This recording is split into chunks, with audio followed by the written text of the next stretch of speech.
28వ అధ్యాయం, ఆదికాండం 28వ అధ్యాయం 10వ వచనాన్ని ఎవరైనా ఒకరు బిగ్గరగా యాకోబు బెయేర్షెబా నుండి బయలుదేరి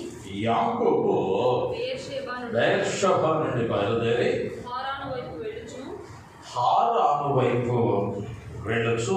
దేవుని నామానికి మహిమ కలుగును గాక. హల్లెలూయా, హల్లెలూయా, హల్లెలూయా. యాకోబు బెయేర్షెబా నుండి హారానుకు వెళ్ళొచ్చు అన్న మాటను చదివాం. ఈ యాకోబు జీవితంలో ఒక అద్భుతం జరగటానికి, ఒక గొప్ప పెనుమార్పు రావటానికి ఈ ప్రయాణం ఎంతో దోహదపడింది. లేదా ఈ ప్రయాణం యాకోబు జీవితాన్ని మార్చిన ప్రయాణంగా లేఖనాలలో ఉంది. బెయేర్షెబా అని అంటే ప్రయాణపు బావి అనే అర్థం. హారాను అని అంటే మండుట లేదా మండించుట అని అర్థం. ఈ ప్రయాణపు బావి నుంచి మండేటువంటి ఆ స్థలమునకు పయనమైనటువంటి యాకోబు ఒక గొప్ప అనుభవాల గుండా వెళ్ళాడు. ఈరోజు నా అంశము యాకోబు జీవితం ఆశీర్వాదకరంగా మారటానికి తన పయనం ఎటున్నదయ్యా అంటే హారాను వైపు పయనమయ్యాడు. ఆ మండేటువంటి స్థలము దగ్గరకు వెళ్ళాలని, ఆ మండేటువంటి దానికి అనుగుణంగా తన జీవితం మార్చుకోవాలని, మునుపు పాపం చేసిన, మునుపు అన్న యొక్క ద్వేషము ద్వారా తృణీకరింపబడిన వారిగా పారిపోతూ దాగుకుంటూ ఉన్న ఆ తదుపరి ఏమైందయ్యా అంటే విస్తారమైనటువంటి ఆశీర్వాదాల చేత 2 గుంపులను కలిగిన వారిగా సాక్ష్యం ఇస్తాడు. ఒట్టి చేతితో ఈ యోర్దాను నేను దాటితేనే, అయితే ఇప్పుడు 2 పరివారములతో కలిసి గొప్ప సంపదతో నేను మళ్ళా తిరిగి వస్తున్నానయ్యా అన్నాడు. ఈ తిరిగి రావటానికి మధ్యలో ఈ హారాను అనుభవం గుండా వెళ్ళాడు. హారాను అంటే మండుట. ఆ రాత్రి అక్కడ బస చేశాడు. ఒక రాత్రిని తలదిండుగా చేసుకొని ఆ రాత్రి దేవదూతలు ఆకాశమునకు నిచ్చెన వేయబడి వారు ఎక్కుటయో దిగుటయో చూచి అతడు భయపడి ఇది దేవుని మందిరమే తప్ప మరి ఒకటి కాదు. దేవుని దర్శనాన్ని పొందుకున్నాడు. ఆ దేవుడు యాకోబుతో మాట్లాడాడు, నేను నీ తండ్రి నీ పితరులైన అబ్రహాము దేవుడును ఇస్సాకు దేవుడును నేను నిన్ను ఖచ్చితంగా ఆశీర్వదించదనని మాట ఇచ్చి అభయం ఇచ్చాడు. ఎప్పుడయ్యా అంటే హారానుకు బయలుదేరాలని ఈ యొక్క యాకోబు ఆశపడినప్పుడు. ప్రతి పేరుకి కూడా బైబిల్ గ్రంథంలో ఒక ఆత్మీయ అర్థం ఉంది.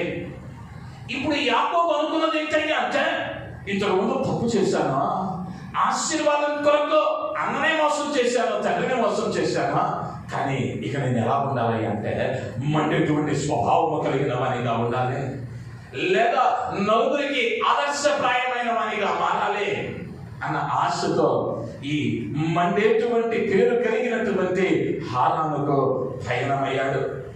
అయితే ప్రభువు నిన్నును నన్ను కూడా ఆయన ఏమని సంబోధించాడు అంటే మత్తయి సువార్త 5వ అధ్యాయము 14వ వచనములో మీరు లోకమునకు వెలుగై ఉన్నారు, మీరు లోకమునకు వెలుగై ఉన్నారు. చదవనమ్మా.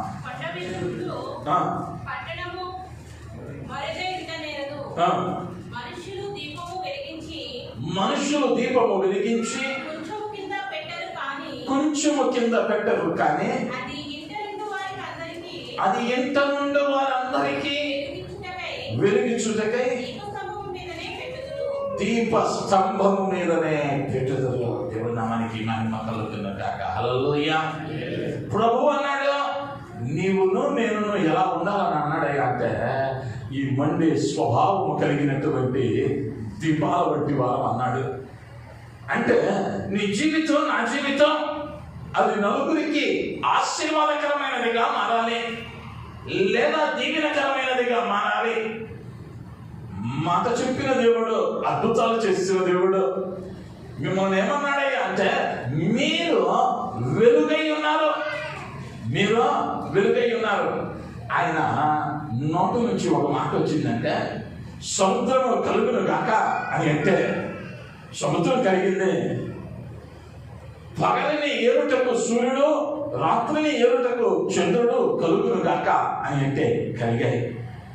కానీ మానవుని విషయంలోనికి వచ్చేసరికి ఏమైందయ్యా అంటే వెలుగుగా ఉండవలసినటువంటి మన జీవితాల్లో వెలుగు లేనివిగా అనేక పర్యాయాలు మనం కనిపిస్తూ ఉన్న వారముగా ఉంటున్నా. మన దీపాలు ఎలా ఉండాలన్నాడు అంటే అవి మంచము కింద లేదా కొంచెము కింద ఉంచబడేవిగా కాక దీప స్తంభము మీద ఉంచాలి. కొన్ని పర్యాయాల్లో మన భక్తిని ఏం చేస్తామయ్యా అంటే, మన విశ్వాసాన్ని ఏం చేస్తామయ్యా అంటే రహస్యవక్తి లేదా రహస్య క్రైస్తవ్యాన్ని పాటిస్తూ ఉంటాం. కానీ ప్రభువు దానిని కోరుకోవటం లేదు. ఆయన నీవు రహస్యంగా చేసేదాన్ని కాదు ఆయన చూస్తూ ఉన్నది, ఆ బహిరంగంగా నీ దీపం ఎలా ఉండాలి అంటే నలుగురికి వెలిగించే విధంగా. కొండ మీద ఉన్న పట్టణం ఏమవుదయ్యా అంటే మరుగై ఉండదు. కొండ మీద ఉన్నటువంటి పట్టణం మరుగై ఉండదు.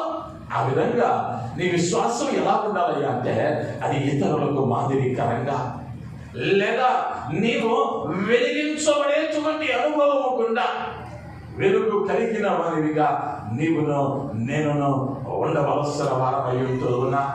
ఒక ఇద్దరు భక్తులను కనుక మనం గమనిస్తే వారిని గురించి వారు దీపముల వంటి వారిని, వెలుగు వంటి వారిని సంబోధించడాన్ని మనం గమనించగలం.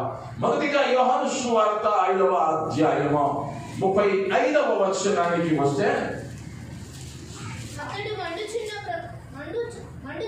అతడు మండుచు ప్రకాశించుచున్న దీపమై ఉండెను. దేవుని నామానికి మహిమ కలుగును గాక. హల్లెలూయా. అతడు మండుచు ప్రకాశించుచున్న దీపమై ఉండెను. మీరు లోకములకు వెలుగై ఉన్నారని చెప్పిన దేవుడు ఆ జాబితాలోనే వచ్చిన వ్యక్తి ఈయన కూడా. కానీ ఈయన వెలగటం మాత్రమే కాదు, ఈయన ఏమవుతూ ఉన్నాడు అంటే మండుచు ప్రకాశిస్తూ ఉన్నాడు. మండుచు ప్రకాశించుచున్న దీపమయ్యాడు. ఎవరయ్యా ఆయన అంటే అందరికీ తెలుసు, యేసుక్రీస్తు వారి కంటే ముందుగా స్వార్థను ప్రకటించుతూ ఆయన కొరకు ఒక మార్గాన్ని సిద్ధపరుస్తూ లోక రక్షకునికే బాప్తిస్మం ఇవ్వగలిగిన ధన్యతను పొందినటువంటి బాప్తిస్మం ఇచ్చు యోహాను. ఇతడు అరణ్యములో కేకలు వేయించు మారు మనస్సు పొందుడి, సజీవుడైన దేవుని అంగీకరించునే, పాపాన్ని విడిచిపెట్టండి అని అరణ్యములో కేకలు వేశాడు. సమాజంలో ప్రకటించాడు. అనేకులను ప్రభువు పేరట బాప్తిస్మం ఇచ్చాడు. అందును బట్టి ఈయన గురించి లేఖనాలు చెప్పబడిన మాట అతడు మండుచు ప్రకాశించుచున్న దీపము, మండుచు ప్రకాశించుచున్న దీపం. అయితే అనేక పర్యాయాలు మన క్రైస్తవ జీవితాలలో ఏమవుతున్నది అంటే మండుచు ప్రకాశించవలసిన సాక్ష్యాలు, మండుచు ప్రకాశించవలసిన ఆత్మీయ జీవితాలు ఎప్పుడు ఆరిపోతాయో తెలియని పరిస్థితుల్లోనికి వెళ్ళిపోతా ఉన్నాయి. ఎప్పుడు ఆరిపోతాయో తెలియని పరిస్థితుల్లోనికి జారిపోతూ ఉన్నాం. కానీ ప్రభువు ఉద్దేశం ఏమిటయ్యా నీ పట్ల, నా పట్ల అంటే నీవును నేనును ఆ మండేటువంటి అనుభవము గుండా వెళ్ళవలసిన వారమై ఉంటూ ఉన్నా. దావీదు భక్తుడి గురించి ఒక చక్కని మాట చెప్పబడింది. 2వ సమూయేలు గ్రంథము 21వ అధ్యాయము 17వ వచనము.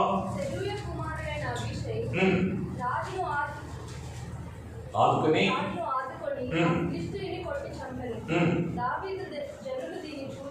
దావీదు జనులు దీనిని చూచి ఇశ్రాయేలీయులకు దీపమగు నీవు ఆరిపోకుండునట్లు నీవు ఇక మీదట మాతో కూడా యుద్ధములకు రావద్దని అతని చేత ప్రమాణము చేయించలే. దావీదుని గురించి దావీదు యొక్క జనులు ఏమంటా ఉన్నారయ్యా అంటే, అయ్యా దావీదు, నీవు ఇశ్రాయేలులకు దీపము, నీవు ఆరిపోకూడదు. ఎందుకు నీవు ఇశ్రాయేలులకు దీపమయ్యావయ్యా అంటే, ఆరిపోవలసినటువంటి ఇశ్రాయేలుల చరిత్రను నీవు దేవుని కలిగి దేవుని పక్షంగా నిలవబడి ఎన్నో యుద్ధాలను చేసి మా జనాంగాన్ని కాపాడినటువంటి వాడవు, దీపము వంటి వాడవు. అయ్యా, నీవు ఇక మీదట మాతో యుద్ధము చేయకుండానట్లు నీవు బ్రతికే ఉండాలి. నీ దీపం వెలుగుతూ ఉండాలి. నీ వెలుగులో అనేక మంది వెలిగింపబడాలి. నిన్ను మాదిరిగా తీసుకుని అనేక మంది ప్రభువుల దగ్గర రావాలి. నిన్ను మాదిరిగా తీసుకుని అనేకులు ఆయనలో కట్టబడాలి. కాబట్టి నువ్వేమవ్వాలి అంటే, నీ దీపము ఆరిపోకుండా నీవు వెలిగింపబడాలి. నీవు వెలిగింపబడాలి. ఈనాడు క్రైస్తవ్యం మన ఆత్మీయ జీవితాలను మనం పరిశీలించుకోవలసిన వారమై ఉంటున్నా. ఆయన నిన్ను నన్ను రక్షించాడు. ఆయన స్వర్గముతో కడిగాడు. అయితే ఈనాడు మనం వెలిగేటువంటి అనుభవములో ఉన్నామా, లేదా హారాను అనుభవములో మనము వెళ్ళగలుగుతూ ఉన్నామా? యాకోబు వెళదామనుకున్నాడంటే దేవుడి జీవితాన్ని మార్చేశాడు. ఇంతకు మునుపు వరకు ఆశీర్వాదం ఎలా వచ్చిందో, ఏ దొడ్డిదారిని వెళ్తే వచ్చిందో, ఎవరిని మోసం చేస్తే వచ్చిందో అని ప్రయత్నించిన వాడు అనేక మార్లు మామ చేతుల్లో మోసపోయినా కూడా దేవుని దగ్గర బ్రతిమలాడుతానే ఉన్నాడు. దేవుని దగ్గర నమ్మకంగానే ఉన్నాడు. జీవితం మారిపోయింది. ఆహారాల అనుభవంలో దేవుడు నిన్ను నన్ను పిలిచాడు, ఎన్నుకున్నాడు, ఏర్పరచుకున్నాడు, నేటి వరకు సజీవుల లెక్కలో నిలవబెట్టాడు. మరి నీవు నేను ఆయన కొరకు మండగలిగినటువంటి అనుభవములో, లేదా సాక్షులముగా ఉండగలిగినటువంటి అనుభవములో మనం ఉన్నామా లేదా ప్రశ్నించుకోవలసిన వారమై ఉంటూ ఉన్నాం. అనేక పర్యాయాలు ముఖమాట పడిపోతూ ఉంటాం. మన పేర్లు చెప్పడానికే ముఖమాట, లేదా మనం వెళ్ళే మందిరం పేరు చెప్పడానికే ముఖమాట. అనేక సంఘటనలను మనం చూడగలం. అనేక సంఘటనలను మనం చూడగలం. కొన్ని పర్యాయాల్లో మన ఆత్మీయ జీవితాలను సాతానుడు పాడు చేస్తూ ఉన్నాడని అనుకుంటూ ఉంటాం. కానీ మనకు మనమే వాటిని పాడు చేసుకుంటూ ఉన్నాం. ప్రభువు ఏదైతే చెప్పాడో దానికి విరుద్ధంగా నీవు ఏది చేసినా, దానికి మీరి నీవేది చేసినా అది వాక్యానుసారం కానిదైతే దాని వలన నీకు ప్రయోజనమో లేదు. బెరయోలో ఉన్నటువంటి సంఘము పౌలు శీలలో ప్రసంగించగా అవి లేఖనములందు ఉన్నవో లేవోనని వారు ప్రతి దినమును లేఖనములను పరిశోధించుడి అని మాటలు చెప్పబడ్డాయి. వారు లేఖనాలను ఏం చేశారయ్యా అంటే, బెరయో సంఘము వారు ఆ లేఖనాలను అనుదినము పరిశోధించారు. కీర్తనాకారుడు అంటాడు, అయ్యా నీ వాక్యము నా పాదములకు దీపము. నీ వాక్యము నా పాదములకు దీపము. ఆ దీపము నీలో ఉంచానన్నాడు ప్రభువు. నీవే వెలుగన్నాడు. ఆ ముందు వచనంలో చెబుతాడు, మత్తయి సువార్త 5:13లో మీరు లోకమునకు ఉప్పై ఉన్నారు. ఉప్పు నిస్సారమైతే అది త్రోవలో పారవేయబడి మనుషుల చేత త్రొక్కబడుటకే కానీ మరి దేనికి పనికిరాదు. మీరు ఉప్పు అన్నాడు, మీరు వెలుగు అన్నాడు. వెలుగు అది వెలుగిచ్చేటువంటి స్థితిలో నీ జీవితం లేకపోతే దానివల్ల ప్రయోజనం లేదు. అది నిస్సారమే. నువ్వు భక్తి చెయ్యొచ్చు, నీ భక్తి రహస్యమైనదిగా ఉండొచ్చు, దేవుడు చూస్తూ ఉన్నాడులే అని సర్దుకుపోయేటువంటి భక్తి అయి ఉండొచ్చు. దేవుడు చూస్తున్నాడులే అని సర్దుకుపోయే భక్తి అయి ఉండొచ్చు. కొన్ని పర్యాయాలు ఏమైంది అంటే, మన ఇష్టాన్ని నెరవేర్చుకోవడానికి దేవుడి దగ్గరకు వస్తాం. కానీ దేవుడు మెచ్చేటువంటి భక్తి ఏంటయ్యా అంటే, ఆయన ఇష్టాన్ని నెరవేర్చేవాళ్ళు కావాలి. ఆయనకి ఆయన చిత్తాన్ని నెరవేర్చేవాళ్ళు కావాలి. ఆయన భక్తి చేసేటువంటి బాధ. అయితే అనేక పర్యాయాల్లో నీవు వెలుగు సంబంధివి అన్న విషయాన్ని మరచిపోయి మాటి మాటికి మనం ఏం చేస్తా ఉన్నామయ్యా అంటే చీకటిలోనికి వెళ్ళిపోతూ ఉన్నా. అందుకని అపోస్తలుడైన పౌలు అన్నాడు, ఎఫెసీయులకు రాసిన పత్రిక 5వ అధ్యాయము 8 నుంచి 10 వచనాలను చదువుతూ ఉంటే, చీకటి అయి ఉంటిరి, ఇప్పుడైతే ప్రభువునందు వెలుగై ఉన్నారు. వెలుగు ఫలము సమస్త విధములైన మంచితనము, నీతి, సత్యము అనునవి వాటిలో కనబడుచున్నవి. దేవుని నామానికి మహిమ కలుగును గాక. హల్లెలూయా. మీరు పూర్వం ఎలా ఉన్నారయ్యా అంటే చీకటిగా ఉన్నారు. నీవైనా నేనైనా ఒక దినం మన పాపంలో ఉన్నవారమే. కానీ ఆ వెలిగించేటువంటి దేవుని నీడలోనికి వచ్చాం. వెలుగు సంబంధముగా మార్చబడ్డాం.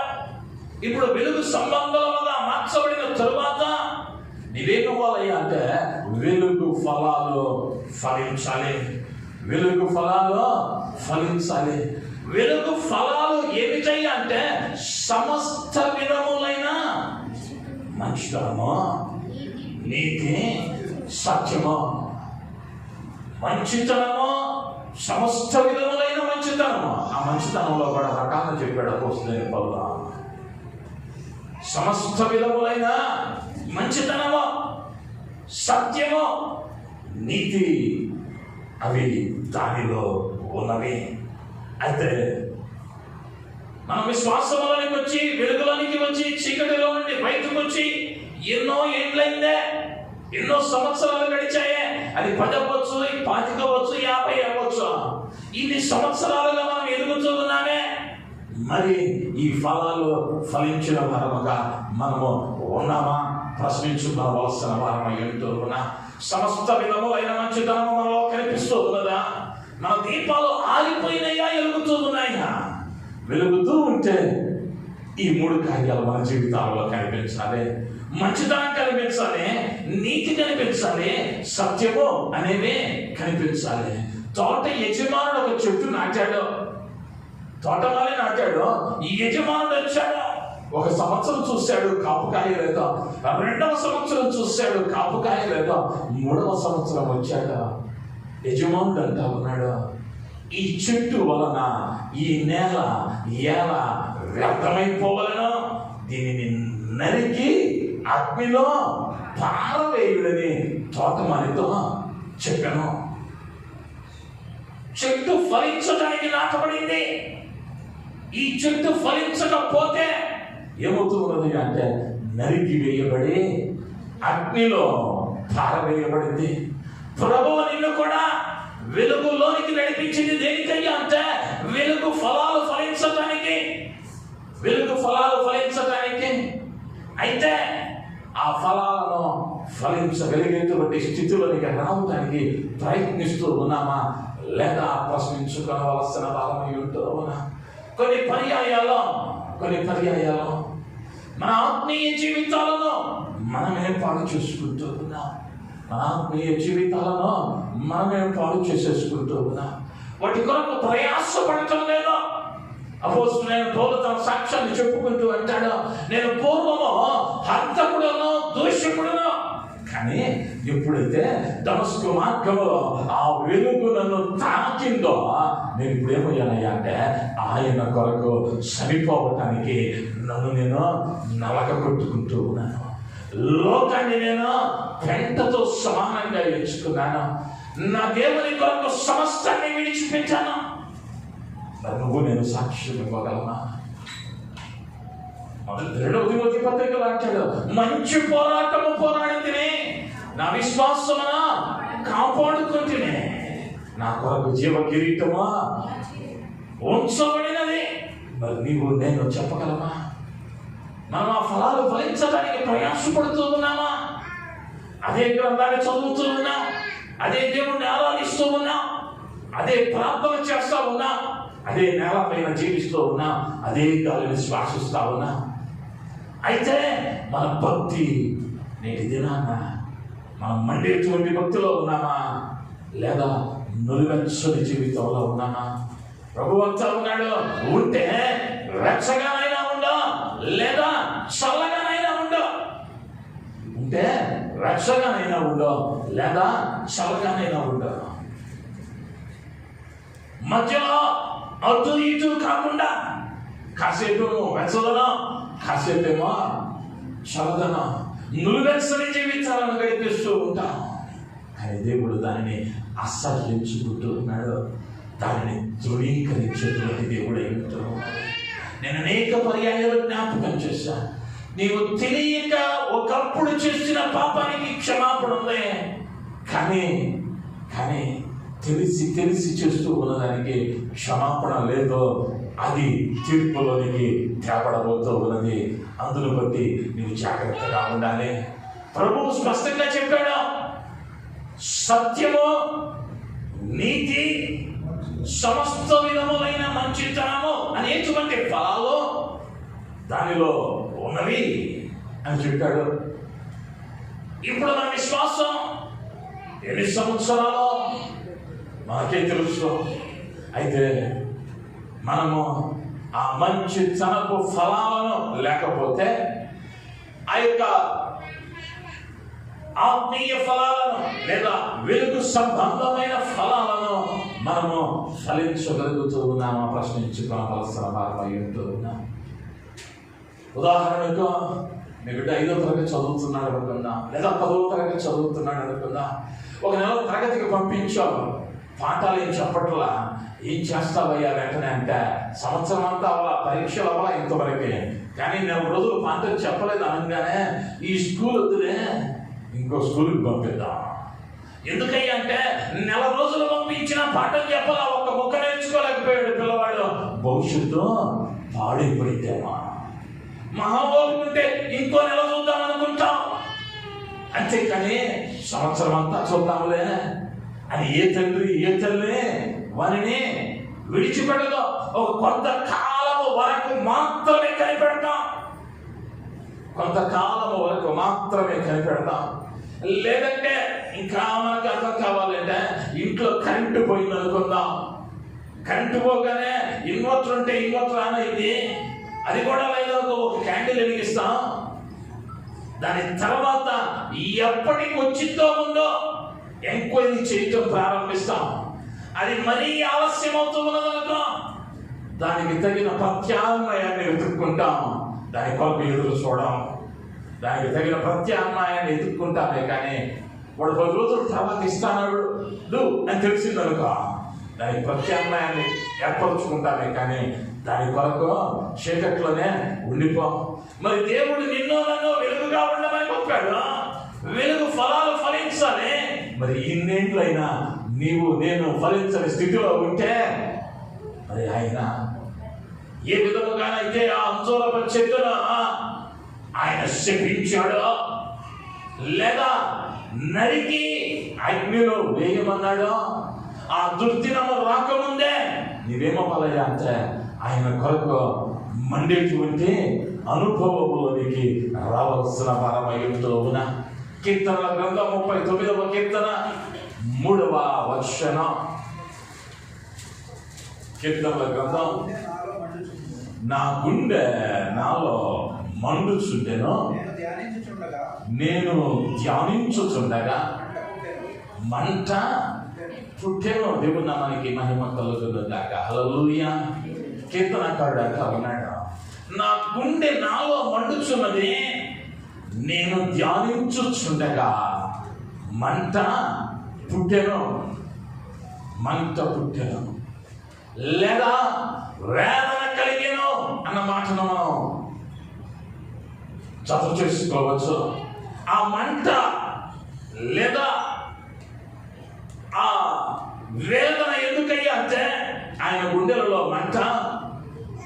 వాక్యాన్ని ధ్యానిస్తూ ఉన్నప్పుడల్లా లేదా దేవుడిని ధ్యానిస్తూ ఉన్నప్పుడల్లా ఇంత గొప్ప వాక్యాన్ని నా ఎదుట ఉన్నటువంటి నా సమాజము వారు, నా గోత్రపు వారు, నా జనాంగము తెలుసుకోలేకపోయారే, నశించిపోతూ ఉన్నారే అన్న వేదన ఈయనకి ఏం చేసిందయ్యా అంటే గుండెలో మంటలు కలుగు చేస్తా ఉంది, గుండెలో వేదన కలుగుతా ఉంది, ఆ గుండె అల్లాడిపోతా ఉంది. కారణం తన చుట్టూ ఉన్న సమాజం దేవునిలోనికి రాలేదని, తన చుట్టూ ఉన్నటువంటి వారు దేవునిలో లేరని మండిపోయేటువంటి అనుభవము గుండా దావీదు వెళుతూ ఉన్నాడు. మరి నీవు పరీక్షిస్తూ ఉన్న స్థలంలో నీ చుట్టూనే అనేక మంది దేవుని ఎరుగని వారు ఉన్నారా? ఏనాడైనా నీ విశ్వాస జీవితంలో మరి ఒక్క మాట యేసును పరిచయం చేయగలిగావా? ఒకవేళ ధైర్యం చేయలేకపోతే నీ ఇంటిలోనైనా వారి కొరకు ప్రార్థన చేయగలిగావా? రేపటి దినమున ఈరోజు చేసుకొని తిరిగావు, వారు తిన్నది నీ ఇంటికి తెచ్చుకున్నావు, నీవు తీసుకెళ్ళింది వారికి పెట్టావు. మరి రేపు నీ వెళ్ళే చోటికి వారు రాకుండా వారు వేదనకరమైన స్థితిలోనికి జారబడపోయేటువంటి దినం ఒకటి ఉన్నదే. మరి ఆ దినమున నీవు పొందిన ఆనందాన్ని వారు పొందుకున్నట్లుగా వారిని గురించిన వేదన మనకు ఉన్నదా లేదా ప్రశ్నించుకోవలసిన వారం అయి ఉంటూ ఉన్నా. అనేక పర్యాయాల్లో మన విశ్వాస జీవితాలలో ఏమైపోతూ ఉన్నామయ్యా అంటే పక్కనోడికి ఇచ్చిన విలువ ప్రభువుకి ఇవ్వలేకపోతూ ఉన్నాం. అదే దౌర్భాగ్యమైన స్థితి. ప్రభు అర్థం చేసుకుంటాడండి, పక్కనోడు అర్థం చేసుకోడు కాబట్టి వాడికి అనుకోవాలని ఉండాలి. ప్రభు కనుక ప్రతిమలాడుతూ ఉన్నాను. నిన్ను పాతాళానికి తీసుకుని వెళ్ళే వాళ్ళు 10 మంది ఉన్నా దానివల్ల ఉపయోగం లేదు. ప్రభువులోనికి నడిపించగలిగేటువంటి ఈ వాక్యం ఒక్కటుంటే చాలు, నీవు వేల సంవత్సరాలు యుగములో బంగారు వీధులలో ఆ పరిశుద్ధుడైన ప్రభువుతో సంచరించగలిగిన భాగ్యం దొరికింది.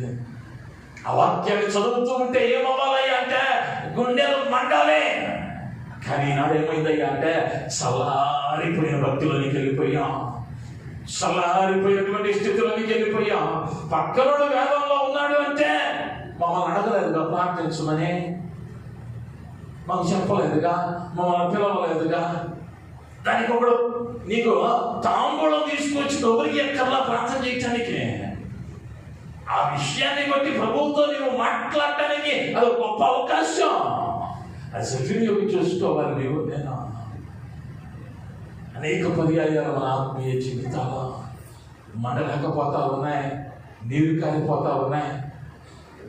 లేదా ఆయన నీవు లోకమునకు వెలుగు అన్నాడు. నీ వెలుగు అది దీపస్తంభము మీద ఉండాలి.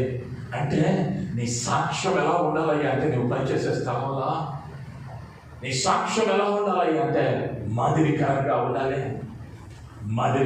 ఉండాలి. నేను ఎప్పుడు ఒక సాక్ష్యాన్ని జ్ఞాపకం చేస్తాను. బెంగళూరులో ఉన్నటువంటి షారోన్ టీ సెంటర్ ఈనాడు 150 కంటే అధికమైన రకాల టీలను అక్కడ పెడతారు. ఒకరోజు కొత్తగా పెళ్ళయింది, ఉద్యోగానికి వెళుతూ ఉన్నాడు ఆయన డ్రైవర్. ఇంతకు మునుపు ఆ డ్రైవర్ ఉద్యోగానికి వెళితే ఆ వారం తన యజమానుని దగ్గర ఆ కంపెనీ యొక్క డైరెక్టర్కి డ్రైవర్ అయినా ఆ డైరెక్టర్ గారు అన్నాడు, రేపు ఆదివారం పని ఉంది, వేరొక ప్లాంట్కి మనం వెళ్ళాలి, నువ్వు ఖచ్చితంగా రావాలన్నాడు. ఆయన చెప్పాడు, అయ్యా ఆదివారం పరిశుద్ధ దినం, నేను రాను, నువ్వు రాకపోతే నీ ఉద్యోగం తీసేస్తాను అన్నాడు. ఏం చేయాలో అర్థం కాలేదు, ఇంటికి ప్రార్థన చేసుకున్నాడు. పక్కన ఉన్న స్నేహితులు భార్య అందే, అయ్యా ఉదయం పూట వెళ్తే పనికి సాయంత్రం వెళ్ళొచ్చులే మందిరానికి అందే. కానీ మనసు అంగీకరించట్లా. అప్పుడే దేవుళ్ళలోనికి వచ్చాడు అందులో నుంచి. ఆయన అన్నాడు, ఆదివారం ప్రభువుది, నేను దానిలో వేరొక దానికి ఇవ్వను, ఉద్యోగం పోయినా పర్లేదు అనుకున్నాడు. వెళ్ళాలా, సోమవారం ఉద్యోగానికి వెళ్ళాడు. నువ్వు ఇక మీద పనికి రాక్కర్లేదు, వెళ్ళిపో అన్నారు. వచ్చేసాడు ఇంటికి, కొత్తగా పెళ్ళయింది. 4 రోజులు వెతికాడు, మరి ఉద్యోగం దొరకలా. 2 నెలలు అయింది, ఉద్యోగం దొరకలా. ఇక సొంత వారు, బంధువులు, అటోళ్ళు ఇటోళ్ళు మాటల చేత గాయపరుస్తూ ఉన్నారు, మాటల చేత హింసిస్తూ ఉన్నారు. ఇక తట్టుకోలేకపోతా ఉన్నాడు, ప్రభు దగ్గర పెరుగులాడుతూ ఉన్నాడు. ఇక ప్రభు అంత ఆలోచన ఇచ్చాడు, అక్కడ ఇక్కడ తిరగటం దేనికి, చిన్న టీ స్టాల్ పెట్టుకో, అన్న ఆలోచన వచ్చింది. తన దగ్గర ఉన్నదంతా ఒక టీ స్టాల్ పెట్టాడు. ఇంతకుముందు ఇంటిలో టీ కప్పు కడగటం కూడా తెలియని వ్యక్తి ఈరోజు వెళ్ళి టీ స్టాల్ పెట్టాడు. ఒక ఆయన వచ్చాడు, తలనొప్పిగా అన్నాడు. ఏదో ఒక తన చేతి కింద వచ్చినటువంటి అల్లాన్ని తెచ్చి ఒక టీ పెట్టి ఇచ్చాడు. ఈ రకంగా తాను చేసిన ప్రయోగాలతో 150 రకాల టీలను పెడుతూ ఉన్నాడు. ఈరోజు బెంగళూరు పట్టణంలో ఉన్నటువంటి మొదటి 50 మంది ఐశ్వర్యవంతులలో ఆయన కూడా ఒకరిగా నిలవబడగలిగాడు. దేవునికి మహిమ కలుగును గాక. హల్లెలూయా, హల్లెలూయా. కారణం ఏంటయ్యా అంటే ఆదివారం పరిశుద్ధమైనదే, మరి ఒక పని చేయను అని తీర్మానం తీసుకున్నాడు. మండగలిగాడు దేవుని కొరకు. నామేంటయ్యా అంటే దేవుడు అర్థం చేసుకుంటాడు. ఇంట్లో కూర్చొని ప్రార్థన చేద్దాం, ప్రయాణంలో ప్రార్థన చేద్దాం, ఆడ కూర్చొని చేద్దాం, ఏడ కూర్చొని చేద్దాం, దేవుడు తెలుసుకుంటాడని పరిశుద్ధ గ్రంథానికి కార్బన్ కాపీలు రెడీ చేసుకొని పెట్టుకుంటా ఉన్నాం. కార్బన్ కాపీలు రాసుకొని అవి చట్టాలుగా చేసుకొని అది భక్తులతోనే నారిపోతూ ఉన్నాం, మారిపోతూ ఉన్నాం. ప్రభు కొరకు ఎవరు కావాలయ్యా అంటే మండుచు ప్రకాశించుతూ ఉన్నటువంటి యోహాను వంటి వారు కావాలి. లేదా భార్యకు పిచ్చొచ్చిందయ్యా అని లైబ్రరీ తగలబడిపోతుందయ్యా అన్నా కూడా నేను ఎవరినో ఈ దేశం కొరకు నా ప్రాణాన్నైనా ఇస్తానని నిలవబడినటువంటి విజయం కేరి వంటి వారు కావాలి. తన భర్తను తన బిడ్డలను సజీవంగా దానం చేస్తే వారిని శిక్షించొద్దన్నటువంటి అవలిస్తావా ఆ తల్లి మాట్లాడేటువంటి మాటలు మాట్లాడగలిగిన సాక్ష్యాలు నా ప్రభువు కావాలి. కానీ ఒక ఆయన రాశాడు ఈ మధ్య కొటేషన్, క్రైస్తవులంట బాప్తిస్మం తీసుకోవటానికి సంపూర్ణంగా నీళ్ళలో మునుగుతారు, కానీ 4 చిరుకులు పడితే మందిరానికి రావటం మానేస్తారంట. మునగటానికి మాత్రం పరలోకానికి వెళ్ళటానికి బాప్తిస్మం తీసుకోవాలంటే నిండగా మునుగుతారు, కానీ మందిరానికి వెళ్ళాలంటే ఆదివారం 4 చిరుకులు పడతాలుంటే మొక్క మలిసిపోతామని మందిరానికి రాదు. అది మా భక్తి. ఆ భక్తి ఎలా ఉన్నదో ప్రశ్నించుకోవలసిన వారమై ఉంటున్నా. ప్రభువుకి కావాల్సింది ఏదయ్యా అంటే నేను ఆశీర్వదించాలంటే నువ్వు మండాలి, నువ్వు వెలగాలి. ఏదో కొంచెము కింద మంచము కింద మేము చాటును భక్తి చేస్తాం, మా భక్తి ఎవరికి తెలియక్కర్లేదు కాదది కాదు. ఒక దోమ మతంగా అనుకున్నట్లయితే భారతదేశానికి స్వార్థ వచ్చిండేది కాదు, స్వార్థ వచ్చిండేది కాదు. అనేక మంది మిషనరీలో ఒక మాటలో చెప్పాలి అంటే ఈ భారతదేశంలో వైద్యము విద్య 18వ శతాబ్దంలో మిషనరీలో ప్రభువు చేత వెలిగింపబడిన వారు తమ జీవితాలను మండించి వారు కొవ్వొత్తుల వలె వెలుగునిస్తూ తమ జీవితాలు కరిగిపోయినా ఆసుపత్రులను కట్టారా. మా వెల్లూరులో ఉంది cancer hospital, Vellore cancer hospital భారతదేశంలోనే నెంబర్ 1 హాస్పిటల్. ఒక ఆమె తన తల్లిదండ్రులు ఇక్కడ ఉన్నారు, వాళ్ళు చూడటానికి వచ్చింది మిషనరీలో. వాళ్ళు మిషనరీలుగా చేస్తూ ఉంటే చూడటానికి వచ్చింది. ఆ ప్రాంతాన్ని చూసింది, చెలించిపోయింది. నేను వెళ్ళి మెడిసిన్ చదివి వస్తానని చెప్పి ఆ ఇంగ్లాండ్ దేశం వెళ్ళి అక్కడ చదువుకొని తిరిగి ఆ యొక్క వెల్లూరు ప్రాంతానికి వచ్చి ఆ చిన్న హాస్పిటల్ ప్రారంభించింది. వారి ప్రాంతం కాదు, లేదా ఆదాయం చూసుకోవాలా, నాకు ఎంత లాభం వస్తుంది అని ఆలోచించాలా. అదేం చేశారయ్యా అంటే క్రీస్తు తమలో పెట్టిన ప్రేమ కొరకు తమ ఆస్తులు నమ్ముకున్నారు, తాము దివిటీల వలె వెలిగారు. కాబట్టి ఈరోజు కోట్ల మంది లబ్ధి పొందుతూ ఉన్నారు ఆ ఆసుపత్రి వలన. ఒకప్పుడు స్త్రీలకు విద్య లేదు, కానీ వారి కొరకు విద్యాలయాలు కట్టినది మిషనరీలో. పాతకాలంలో వారిని 60 కన్నా ఎక్కువ వయసున్న వారిని అడిగితే అయ్యా ఎక్కడ చదివామంటే ఏదో ఒక క్రైస్తవ పాఠశాల, ఏదో ఒక క్రైస్తవ కాలేజే తప్ప మీకు తెలుసో తెలియదో 60కి ముందు లేదా 70కి ముందు గుంటూరు, కృష్ణా, ప్రకాశం జిల్లాలలో నుండి ఎవరైనా డిగ్రీ చదవాలంటే గుంటూరులో ఉన్నటువంటి ఏసీ కాలేజీకి రావాలి. ఆంధ్ర క్రిస్టియన్ కాలేజ్ అనే దానిలో వచ్చి చదువుకోవాలి. ఆ రోజుల్లో డిగ్రీ అంట. అదేదో భారతీయులు కట్టింది కాదు, క్రీస్తు చేత నడిపింపబడి దేశం కానీ దేశం వచ్చే ప్రభు కొరకు మండారు. మరి నీవు నేను ఎక్కడి నుంచో వచ్చిన వారికి మన పట్ల ప్రేమ ఉందే? నీ తోటి వారు నశించిపోతూ ఉంటే నాకెందుకులేని నీ భక్తి, యోగంటాడు, నీ భక్తి నీకు ధైర్యమో పుట్టించదా? నీ భక్తి నీకు ధైర్యం పుట్టించటం లేదా? దేవుని కొరకు చేసే కార్యాలలో మండేటువంటి స్వభావం ఉందా? లేదా నశించిపోతున్న ఆత్మల పట్ల భారాన్ని మనం కలిగి ఉన్నామా? ప్రశ్నించుకోవలసిన వారం అయి ఉంటూ ఉన్నా. ప్రభు అన్నాడు, మీరు సర్వలోకములకు వెళ్ళి సర్వ సృష్టికి సువార్త ప్రకటించమని ఆజ్ఞాపించాడు. బతిమాడుకోవాలి ఆయన. నీ మీద నా మీద ఏమన్నది అంటే, ప్రతి ప్రాంతాన్ని సువార్త వెళ్ళటానికి సాధ్యమైతే మీరు వెళ్ళండి, లేదా వెళ్ళేవారిని పంపండి. వెళ్ళండి, లేకపోతే వెళ్ళేవారిని పంపండి. అనేక పర్యాయాలు మన దీపాలు ఎలా ఉన్నాయో పరిశీలించుకోవడం మానేస్తా ఉన్నాం. మన దీపము వెలుగుతూ ఉన్నదా లేదా ఒక్కసారి పరిశీలించుకోవాల్సిన వారమై ఉంటున్నా. కొలస్సీయులకు రాసిన పత్రిక 1వ అధ్యాయము 13వ వచనాన్ని చదివితే,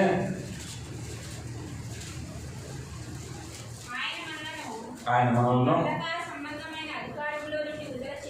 అంధకార సంబంధమైన అధికారముల నుండి విడుదల చేసి తాను ప్రేమించిన తన కుమారుని యొక్క రాజ్య నివాసులుగా చేసిన దేవుని నామానికి మహిమ కలుగును గాక. హల్లెలూయా, హల్లెలూయా.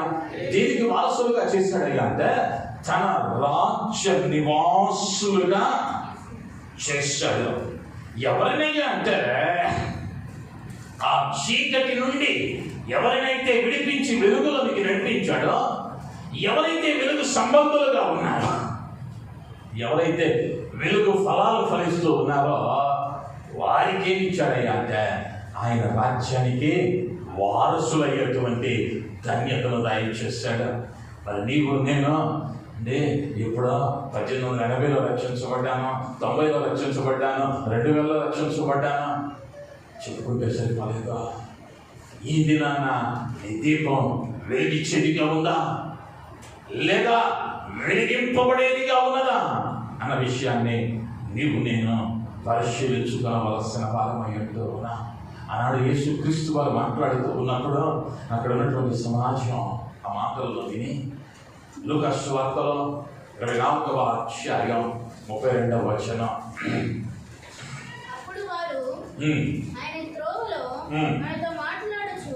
నాతో మాట్లాడచ్చు, లేఖనములను మనకు బోధపరచుచున్నప్పుడు మన హృదయము మనలో మండుచుండలేదా అని ఒకరితో ఒకరు చెప్పుకునేది. దేవుని నామానికి మహిమ కలుగును గాక. హల్లెలూయా. ఆయన మనతో లేఖనములను బోధించుతున్నప్పుడు ఏమైందయ్యా అంటే, హృదయము మండింది. ప్రభువు బోధిస్తే ఏమైందయ్యా అంటే, హృదయము మండింది. నాకు కూడా ఆదివారం ఆ 12 నుంచి 1 గంట మధ్యలో మాత్రం హృదయం మండింది. ఆ వాక్యానికి ఖచ్చితంగా ఉండాలి. నేను ఖచ్చితంగా ఉండాలి. నేను ఈ రోజు నుంచి ఈ ఫోన్ పట్టుకోకూడదు, సినిమాలు చూడకూడదు, సీరియల్ చూడకూడదు, కామెడీ షోలు చూడకూడదు, లేదా ఆడకెళ్ళకూడదు, ఏడకెళ్ళకూడదు అని తీర్మానాలు తీసుకుంటాం. దీపాలు వెలిగింపబడతాయి. అబద్ధం ఆడకూడదని, సత్యాన్ని పలకాలని, ప్రభువుకి ఇష్టంగా ఉండాలని, ఈ ఆశీర్వాదాలన్నీ నాకు మాత్రమే రావాలని తీర్మానం తీసుకుంటాం. కానీ ఆ మంట ఏమవుతూ ఉన్నదయ్యా అంటే, ఆ విత్తనాలు ఏమవుతూ ఉన్నాయి అంటే, రాత్రి నేల వేయబడినవిగా అయిపోయి ముళ్ళ కంచెలు వాటిని అణిచివేస్తూ ఉన్నాయి. కానీ ప్రభువు కోరుకుంటూ ఉన్నది ఏంటయ్యా అంటే, మండితే ఆ మంట ఎలా ఉండాలయ్యా అంటే, ఇతరులకు మాదిరికరంగా ఉండాలి, ఇతరులను ప్రభువులకి నడిపించేవిగా ఉండాలి. అందుకనే అంటాడు, మీ సత్క్రియలను బట్టి వారికి మాదిరిగా ఉండమంటాడు అపోస్తలుడైన పౌలు. నేను ఏ బాధ చేయక్కర్లా. నీ క్రియలు చూస్తూ ఉన్నటువంటి అంగలో నేను గురించి సాక్ష్యం ఇవ్వాలి. నీ మాటలు చూస్తే, నీ ప్రవర్తనలు చూస్తే, నీ నడవడికలు చూస్తే అన్యులేమో బలయ్య అంటే ప్రభువులోనికి రావాలి. అయితే అనేక పర్యాయాలు క్రైస్తవులమని పిలువబడుతూ ఉన్న మనలోనే ఆ రోషం రావటం వల్ల, లేదా లోకస్తుల కన్నా దౌర్భాగ్యమైన స్థితిలోనికి మనం విశ్వాసమైన మనం వెళ్ళిపోతూ ఉన్నాం. లోకస్తులే కొంచెం బెటర్ ఏమో అనిపించింది కొన్ని పర్యాయాలు. కొంచెం మనస్సాక్షితో ఆలోచించే స్థితిలో ఉంటారు. కానీ మనం వాక్యాన్ని ఏం చేస్తా ఉన్నామయ్యా అంటే అన్వయించుకుంటూ మనకు అనుకూలంగా అడ్డమైన దారుల్లో తిరుగుతూ కూడా దేవుడు మాతోనే ఉన్నాడండి, దేవుడు మా ప్రార్థన వింటున్నాడండి. పొరపాటు నీ ఆత్మీయ దీపం అది వెలుగుతూ ఉంటే నీలో సమస్త విధములైన మంచితనం కనిపించాలి. సత్యమే పలకాలి. నీతి నీలో ఉండాలి. నీతిమంతుడు నష్టము కలిగిన మాట తప్పడం, అబద్ధము వారి మాట రాదు, లేదా ప్రభువు వద్దన్న కార్యం వాడు చేయడం. మరి నీ దీపం నా దీపం అబద్ధం ఆడతా ఉన్నామా? ఇంకా ఆ దీపం ఎప్పుడో అయిపోయిందని అర్థం. ఇప్పుడు ఆ దీపమే వెలక్కపోతే ఈరోజు రాత్రి నా ప్రభువు తిరిగి వస్తే నీవెక్కడుంటావు ప్రశ్నించుకోవలసిన అవసరం లేదా? ఇన్ని సంవత్సరాలు భక్తి చేశాం, కానీ ఈ ఒక్కరోజు ఆడిన అబద్ధం, ఈ ఒక్కరోజు చూసినటువంటి తప్పుడు కార్యం, ఈ ఒక్కరోజు తగినటువంటి అబద్ధ సాక్ష్యం నేను నరకం వైపునకు నెట్టేస్తూ ఉన్నదే. ఎక్కడ నీ భక్తి? వెలుగుతూ ఉన్నావా? ఆరిపోయిన స్థితిలో నీకు వెళ్తా ఉన్నావా? ప్రభు అంటా ఉన్నాడు, మీరు లోకమునకు వెలుగై ఉన్నారు, తలలో ఉంచుదాం. ప్రభు అంటూ ఉన్నాడు అపొస్తలుడైన పౌలు ద్వారా, ఆత్మను ఆర్పకుడే. ఆ ఆత్మ మండేదిగా ఉండాలి, ఆ ఆత్మ వెలిగించేదిగా ఉండాలి. మరి ఈ దినాన నువ్వు మండుచున్న క్రైస్తవుడవా, లేదా విశ్వాసివా, లేదా ఇంకనో అంధకారములో అల్లాడిపోతూ ఉన్నావా? ఒక్కసారి ప్రశ్నించుకుంటా. అయ్యా నా దీపాన్ని వెలిగించా, అయ్యా నా దీపము ఆరిపోతున్నట్ల నాలో మంట పుట్టించు. ఈ అనుభవం మంటను కలిగి చూస్తే ఆ మంట వలన ఆయన కలిగేటువంటి ఆశీర్వాదాన్ని నీకు ఇచ్చావు. దావీదు భక్తుడు ధ్యానించిన ప్రతి పర్యాయం గుండెలలో మంట కలిగింది. నీ మాట విన్న ప్రతి పర్యాయం యూదులలో అయినా గుండెలలో మంట కలిగింది. అయ్యా నీ బిడ్డలకు కూడా ఆయన నీ మాటలు వింటూ ఉండగా ఆ మంటను బిడ్డలలో కలిగి చేస్తే నీ కొరకు మండేటువంటి అనుభవం, నీ కొరకు నిలువబడేటువంటి అనుభవం, నీ కొరకు ప్రయాసపడేటువంటి అనుభవం కూడా ప్రతి బిడ్డను నడిపించి మీరు మాత్రమే మహిమ పొందమని యేసు నామములో అడుగుతున్నాను తండ్రి. ఆమేన్.